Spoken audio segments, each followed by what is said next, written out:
BJP के राष्ट्रीय अध्यक्ष नितिन नबीन की टीम कैसी होगी? टीम में कौन लोग होंगे?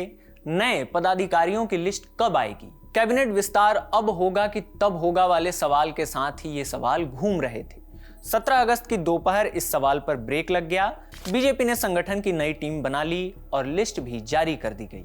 स्मृति ईरानी की संगठन में वापसी हुई है। पंजाब चुनाव को ध्यान में रखते हुए मनप्रीत सिंह बादल को भी राष्ट्रीय उपाध्यक्ष बनाया गया है। लेकिन सोशल मीडिया पर सबसे ज्यादा चर्चा किसी नेता को नितिन नबीन की टीम में जगह मिलने पर नहीं, बल्कि बाहर का रास्ता दिखाए जाने पर हुई है। Amit Malviya, BJP IT cell के मुखिया। बीजेपी ने सोशल मीडिया संयोजक पद पर अमित मालवीय की जगह दीपक महस्के को नियुक्त किया है। इस बदलाव के साथ ही सवाल जन्मा कि आखिर अमित मालवीय का पत्ता कटा कैसे? क्या सीजेपी प्रोटेस्ट के दौरान सोशल मीडिया पर बीजेपी जिस कदर बैकफुट पर नजर आई, उसका हर्जाना मालवीय को भरना पड़ा है? क्योंकि स्थिति तब ऐसी बन आई थी कि खुद प्रधानमंत्री नरेंद्र मोदी को सेल्फी कैमरे से रील बनानी पड़ गई थी। या फिर पिछले छत्तीसगढ़ चुनाव के दौरान की कोई कड़ी है जो दीपक को मालवीय की कुर्सी पर बैठा रही है। 58 बरस के दीपक महस्के छत्तीसगढ़ से आते हैं। राज्य में पार्टी के प्रवक्ता रह चुके हैं। महस्के के पास पार्टी के आईटी और सोशल मीडिया सेल में काम करने का लगभग 15 बरस का अनुभव है।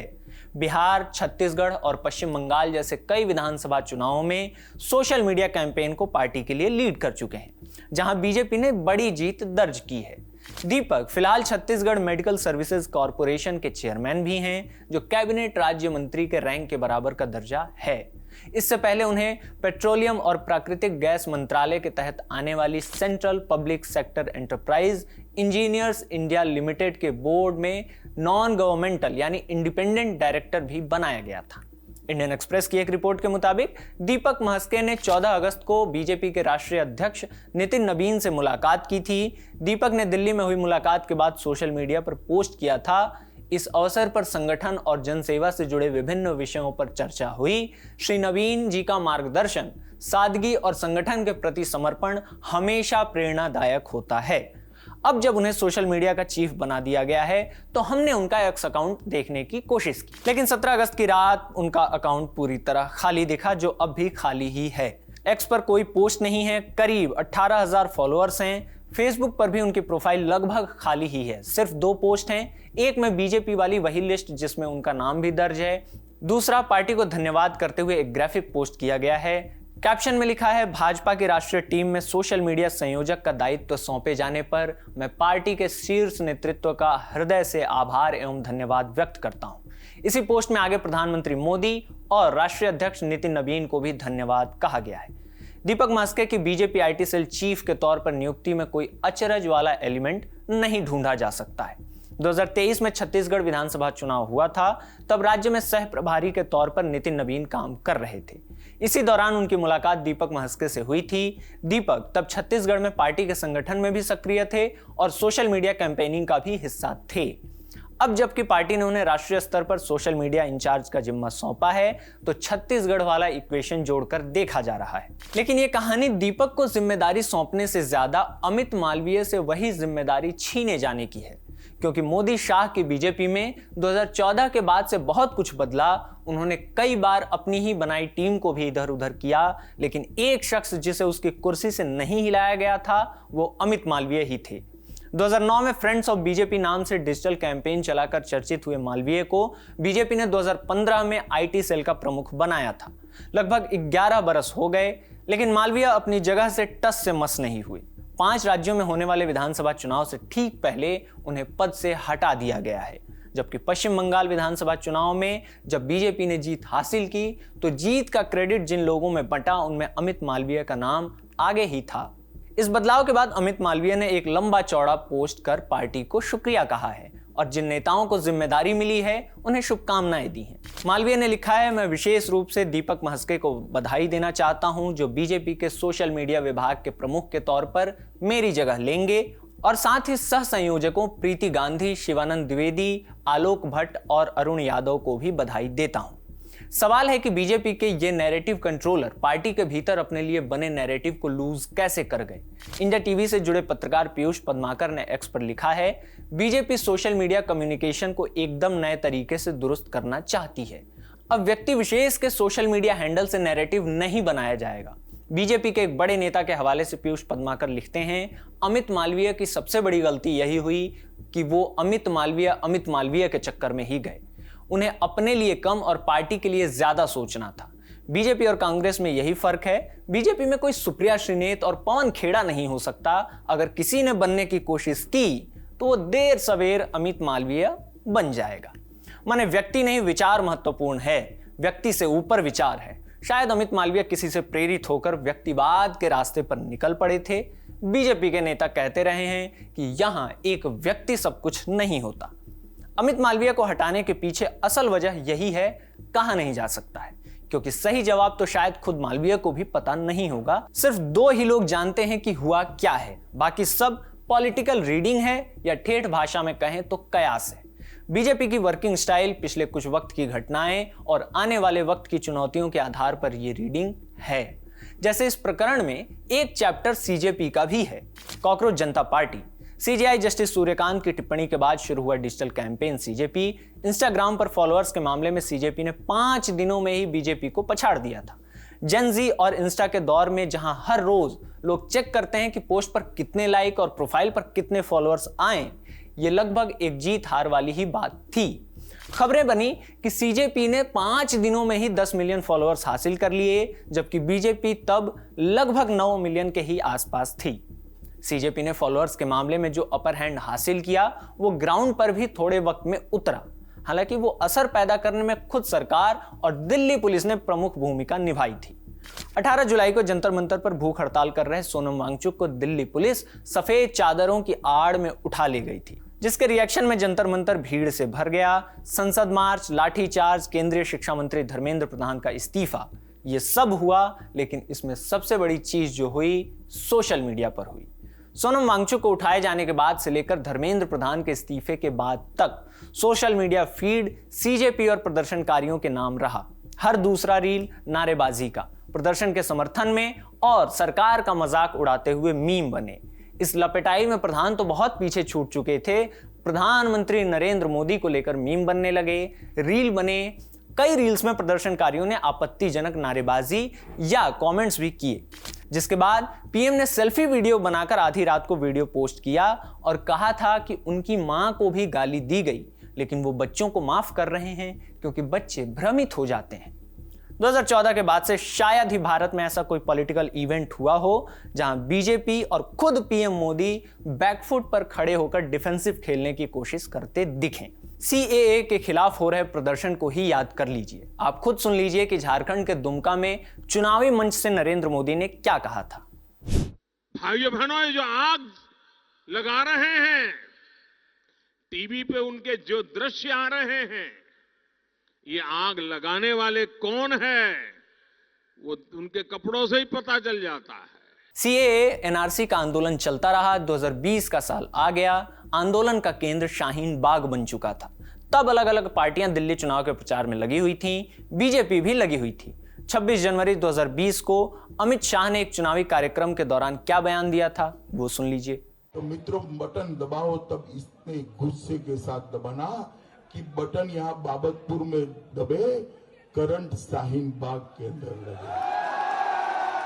बीजेपी के टॉप 2 लीडर्स इस तरह खुलकर बैटिंग करते थे। ये क्लिप्स सोशल मीडिया पर तैरती थीं और नैरेटिव इसी से सेट होता था। यही बयान तय करते थे कि एक्स से लेकर मीडिया चैनलों तक पर लोग किस टॉपिक पर मत्था लड़ाएंगे। अमित मालवीय और उनकी टीम इन बयानों को फैला देने में माहिर थी। व्हाट्सएप, फेसबुक और ट्विटर सब पर ये क्लिप्स तैरा करते थे। लेकिन सीजेपी के आंदोलन ने इस खेल में इंस्टा की एंट्री कराई, जहां पूरा नैरेटिव सीजेपी और उसका समर्थन करने वाले प्रदर्शनकारियों ने कंट्रोल किया। वर्दी पहने पुलिस वाला लाठी भांजकर खड़ा है। सामने एक लड़की खड़े होकर कह दे रही है, पुलिस अंकल वस्ते गुने हुइयां। पुलिस वाला इसका क्या जवाब दे सकता है? या फिर बीजेपी की सोशल मीडिया फौज ही इसका क्या जवाब देगी? लेकिन इंस्टा पर इस वीडियो का एंगेजमेंट है। इस शब्द का कोई अर्थ भले ही ना हो, लेकिन एंगेजमेंट के मामले में यह भरपूर अर्थ लेकर अपने साथ आता रहा। इस एंगेजमेंट के गेम को बीजेपी ने ट्रेडिशनल तरीके से ही हैंडल करने की कोशिश की। इंस्टाग्राम को ट्विटर और टीवी से काबू करने की कोशिश हुई। देश विरोधी गतिविधियां हो रही हैं, इनकी फंडिंग चीन और पाकिस्तान से हो रही है टाइप नैरेटिव डालने की कोशिश हुई तो सही, लेकिन यहां 2 बड़ी चूक हो गई। शाहीन बाग पर इकट्ठा मुसलमानों को देश विरोधी कहना भी प्रॉब्लमेटिक ही है, लेकिन भारतीय अब इसे नॉर्मल मानने के लिए ट्रेन किए जा चुके हैं। लेकिन जंतर मंतर पर जो युवा इकट्ठा हो रहे थे वो भारत की एस्पिरेशनल मिडिल क्लास से आते थे या उसमें शरीक होना चाहते थे। वहां डीयू से आए बच्चे भी थे और शासकीय स्नातकोत्तर महाविद्यालय वाले भी। अपने लिए एक करियर तलाश रहे लोग नैरेटिव मैनेजमेंट के चक्कर में इन्हीं को टारगेट किया जाने लगा। भाजपा के नैरेटिव मैनेजर्स ने यह समझने में थोड़ा वक्त ले लिया कि दरअसल वो अपने ही वोटर को गरिया रहे थे। मोदी सरकार के 12 सालों में आज तक ये नहीं हुआ था कि राजधानी दिल्ली में सरकार गालियां खाती रहे और उस आंदोलन का कोई अंत भी नजर ना आए। कोई रास्ता ना बचा तो पार्टी के सबसे बड़े नेता यानी नरेंद्र मोदी खुद सेल्फी वीडियो बनाने लगे। इस वीडियो के आते ही राइट विंग इकोसिस्टम की ओर से कई लोगों ने शिकायत की कि प्रधानमंत्री को वीडियो बनाना पड़ा, इसका मतलब हम फेल हो गए। यह बात और है कि धर्मेंद्र प्रधान को लेकर कवर फायर तो सूचना प्रौद्योगिकी मंत्रालय से भी नहीं मिला था, लेकिन वारंट निकला अमित मालवीय के नाम से कि आप ट्वीट करते रह गए और वहां इंस्टाग्राम पर लड़के लड़कियों ने मोदी के मंत्री का इस्तीफा ले लिया और उसके बाद एंजॉय भी कर रहे हैं। द प्रिंट से बातचीत में एक बीजेपी नेता ने कहा है, जेनजी और बीजेपी के बीच पक्का कोई तालमेल नहीं था। जहां तक सोशल मीडिया की बात है, हम युवाओं तक पहुंचने के लिए अभी भी वही टूल्स इस्तेमाल कर रहे थे। हमारा इंस्टाग्राम गेम भी ठीक नहीं था। यहां तक कि युवाओं तक पहुंचने के मकसद से बनाए गए नए पोस्ट और एड की भी जेनजी ने बुराई की। प्रिंट की रिपोर्ट में बीजेपी के एक पदाधिकारी का बयान मिलता है जो मालवीय को हटाए जाने पर कहते हैं, इंसान को अपनी गरिमा बनाए रखनी चाहिए और एक निश्चित स्तर से नीचे नहीं गिरना चाहिए।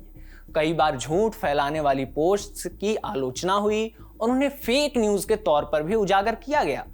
कुछ समय तक तो इसे नजरअंदाज किया गया, लेकिन इसे नॉर्मलाइज नहीं किया जा सकता। राजनीतिक दुनिया ऐसे ही बयानों से दिलचस्प बन जाती है।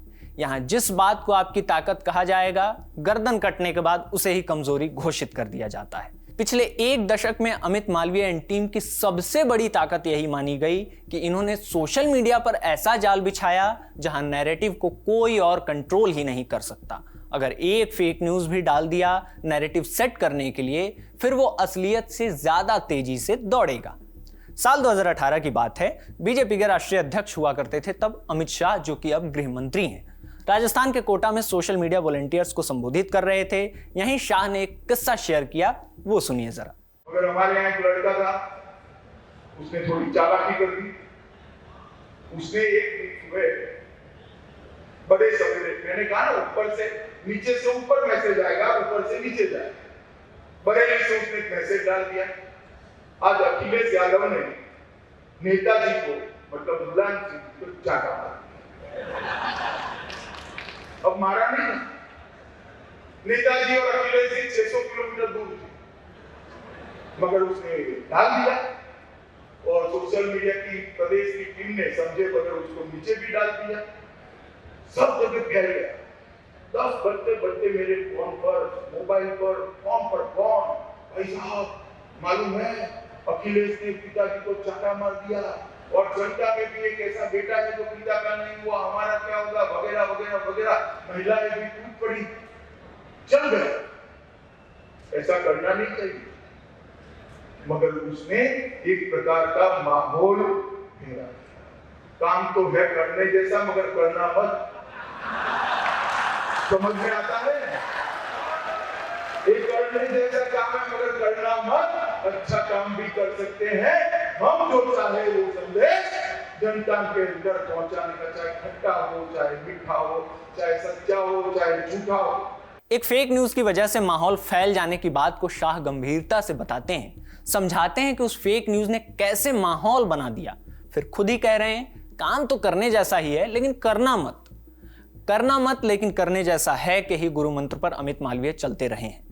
अब जो बीजेपी के पदाधिकारी नाम उजागर किए बगैर मीडिया में स्टेटमेंट दे रहे हैं कि फेक न्यूज को कुछ समय तक तो नजरअंदाज किया गया, लेकिन यह आम बात नहीं बन सकती, उन्हें यह भी बताना चाहिए था कि पार्टी में फेक न्यूज पेडलिंग को कब तक इग्नोर किया जाता है, क्योंकि इस मामले में अमित मालवीय की इतिहास की किताब काफी मोटी है।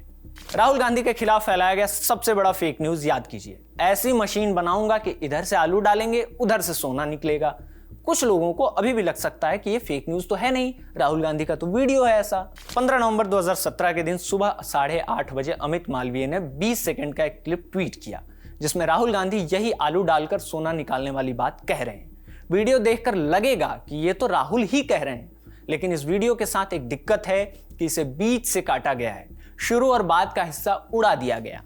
राहुल गांधी गुजरात के उस कार्यक्रम में प्रधानमंत्री नरेंद्र मोदी को कोट कर रहे थे, यानी उनकी कही बात को दोहरा रहे थे। राहुल का कहना था कि प्रधानमंत्री ने किसानों से कहा है कि ऐसी मशीन लगाऊंगा, इस साइड से आलू डालेंगे, उस साइड से सोना निकलेगा। ये मेरे शब्द नहीं है, नरेंद्र मोदी जी के शब्द हैं। क्लिप से प्रधानमंत्री और नरेंद्र मोदी जी के शब्द हैं वाला हिस्सा काटकर बीच का क्लिप सोशल मीडिया पर फैला दिया गया। एनटीसीए एनआरसी प्रोटेस्ट में भी इस तरह की गतिविधियां हुई। एक उदाहरण देखते चलिए। प्रोटेस्ट के दौरान मालवीय ने लखनऊ में हो रहे प्रदर्शन का एक वीडियो ट्वीट किया। दावा किया कि प्रदर्शनकारी इस वीडियो में पाकिस्तान जिंदाबाद के नारे लगा रहे हैं। Fact check website Alt News ने इस दावे का फैक्ट चेक किया। ऑल्ट न्यूज से जुड़े मोहम्मद जुबैर ने मालवीय के ट्वीट को कोट करते हुए बताया था कि वीडियो में अकबर ओवैसी जिंदाबाद, काशिफ साहब जिंदाबाद और हिंदुस्तान जिंदाबाद के नारे लग रहे थे। अमित मालवीय पर बीजेपी के नेता अंदर खाने आरोप लगाते रहते हैं कि कई बार अमित मालवीय की टीम अपनी ही पार्टी के नेताओं को ट्रोल करने लगती थी। सुब्रमण्यम स्वामी तो खुलकर ऐसा कह चुके हैं। 7 सितंबर 2020 को इंडिया टुडे में छपी रिपोर्ट में ऐश्वर्या पालीवाल लिखती हैं, भारतीय जनता पार्टी के अंदर घमासान छिड़ गया है। पार्टी के वरिष्ठ नेता और राज्यसभा सांसद सुब्रमण्यम स्वामी ने पार्टी के इंफॉर्मेशन एंड टेक्नोलॉजी यानी आईटी सेल के प्रमुख अमित मालवीय पर आरोप लगाया है कि वे फेक ट्वीट्स के जरिए उनके खिलाफ कैंपेन चला रहे हैं। इसी रिपोर्ट में स्वामी के एक ट्वीट का जिक्र मिलता है जिसमें स्वामी ने लिखा, बीजेपी का आईटी सेल बेकाबू हो गया है। इसके कुछ सदस्य मुझ पर निजी हमले करने के लिए फेक आईडी से ट्वीट कर रहे हैं। अगर मेरे नाराज फॉलोअर्स पलटकर निजी हमले करते हैं तो इसके लिए मुझे जिम्मेदार नहीं ठहराया जा सकता, ठीक वैसे ही जैसे पार्टी के बेकाबू आईटी सेल के लिए बीजेपी को जिम्मेदार नहीं ठहराया जा सकता है। इस ट्वीट के रिप्लाई में एक यूजर ने इन हमलों को इग्नोर करने की सलाह दी थी। इस पर स्वामी का जवाब था, मैं तो नजरअंदाज कर रहा हूं, लेकिन बीजेपी को उन्हें निकाल देना चाहिए। मालवीय नाम का एक व्यक्ति गंदगी फैला रहा है। हम मर्यादा पुरुषोत्तम की पार्टी हैं, रावण या दुशासन की नहीं।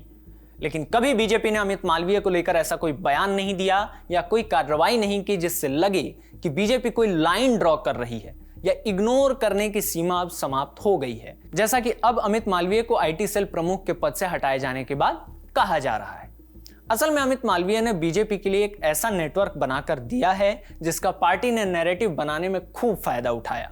2014 के बाद हुए लगभग हर चुनाव में सारी विपक्षी पार्टियां उसी पिच पर खेलती दिखी हैं जो बीजेपी ने बनाई हो, और इस पिच को तैयार करने में मालवीय के नेतृत्व में आईटी सेल ने रोलर का काम किया।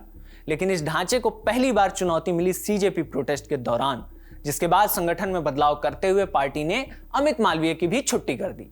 अब देखना है कि उनकी जगह कुर्सी पर बैठे दीपक महस्के क्या ब्लूप्रिंट लेकर आते हैं और मालवीय के फुटप्रिंट का क्या करते हैं। फिलहाल तो उनकी पर्सनल आईडी ही डीएक्टिवेट है, पुराने ट्वीट डिलीट किए जा रहे हैं। सोशल मीडिया संयोजक के साथ काम करने के लिए पार्टी ने 4 लोगों को सोशल मीडिया सह संयोजक बनाया है। प्रीति गांधी, शिवानंद द्विवेदी, आलोक भट्ट और अरुण यादव। सह संयोजकों के एक्स अकाउंट पर भी फिलहाल पिछला एक्टिविटी कुछ दिख नहीं रहा है। लिस्ट आने के बाद से इस टीम के 2 मेंबर्स का पुराना चिट्ठा लोगों ने निकालना शुरू कर दिया। प्रीति गांधी और आलोक भट्ट के पुराने ट्वीट के स्क्रीनशॉट शेयर किए जा रहे हैं। एक स्क्रीनशॉट शेयर हो रहा है जिसमें 2012 में किए गए पोस्ट दिख रहे हैं। इसमें प्रीति गांधी लिख रही हैं कि नाथूराम गोडसे उनके रोल मॉडल हैं।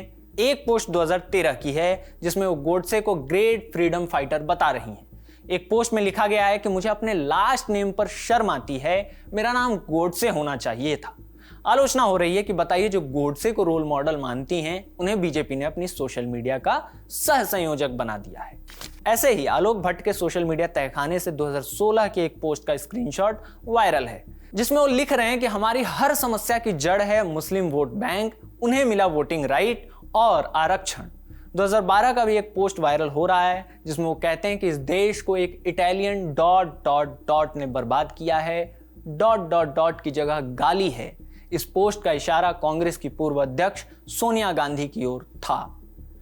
इस इतिहास के साथ आलोक भट्ट, प्रीति गांधी, दीपक महस्के की टीम में शामिल हुए हैं, जिससे बीजेपी को उम्मीद होगी कि अपनी जॉब प्रोफाइल को जस्टिफाई करें।